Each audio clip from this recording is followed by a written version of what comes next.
In the meantime, let's get on over to our Allison Rogers to see how your evening's shaping up. And unfortunately, Allison, some strong storms are moving in. There is the potential for that later on tonight. Yes, we do also have some light rain at this point. And the one thing that I will say about the light rain we're getting now, that's potentially going to help keep a lot of that strong thunderstorm activity away from the greater Cincinnati area here later on tonight. So just another tally in the column of we are sort of in this unfavorable environment for really seeing those stronger thunderstorms here later on tonight. Not to say that we can't see anything, but there is looking to be a better chance that we're getting a heavy rain as we head into the overnight, possibly some briefly gusty winds, but it's very possible that we walk away from the night without seeing any severe storms.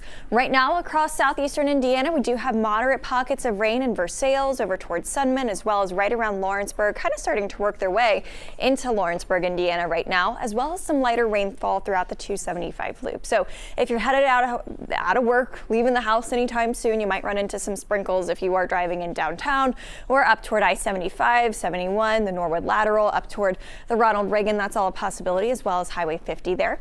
Back out to our west, this is where our overnight line of storms is continuing to develop and is going to start to kind of work its way in as we head into the late hours for tonight. I'm talking 11 o'clock or so before we start to see this rain moving into the greater Cincinnati area, or at least our line of storms moving into the greater Cincinnati area.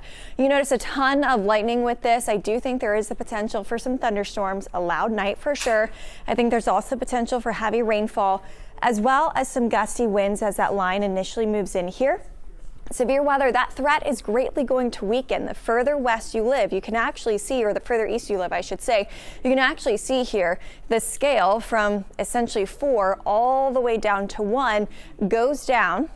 Throughout greater Cincinnati, we still have that slight risk for us here in the greater Cincinnati area. Areas off to the east, though, under the marginal risk for severe weather. So we have level 2 and level 1 for us here around the greater Cincinnati area.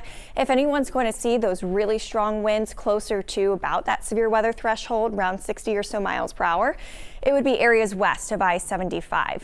So Futurecast plays it out pretty nicely. I do think there's a chance of seeing some rainfall ahead of that main line of storms. In fact, we've got the rain around right now, and I think that chance could last for another couple hours through about 6 o'clock or so. But then tonight, by about 9 or 10 o'clock, we start to see that line moving into our southeastern Indiana communities, starts to work its way further to the east, and then continues to cross Hamilton County, and we'll still see that chance of rain as we head closer to the midnight hour or so. Thunderstorm potential is there as well. Again, gusty winds, primary threat, heavy rainfall, something else we'll be keeping an eye on. However, it's still going to be beneficial rain because we are still in a little bit of a deficit for how much rain we've picked up so far this month. So we still need to pick up some additional rain, and we'll definitely get that tonight.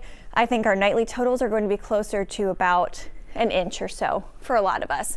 So that rain and thunderstorm threat really going up after about 10 o'clock. They weaken as they push further to the east.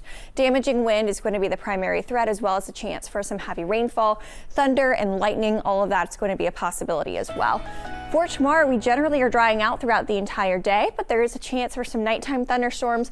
Wednesday, it's more of a morning threat for seeing some rainfall. We'll dry out, cooling off as we head into the second half of the week. In fact, it looks like some of our afternoons struggle to even reach into the 60s. Looks very cool and comfortable for the flying pig so far. Guys? That is certainly some good news.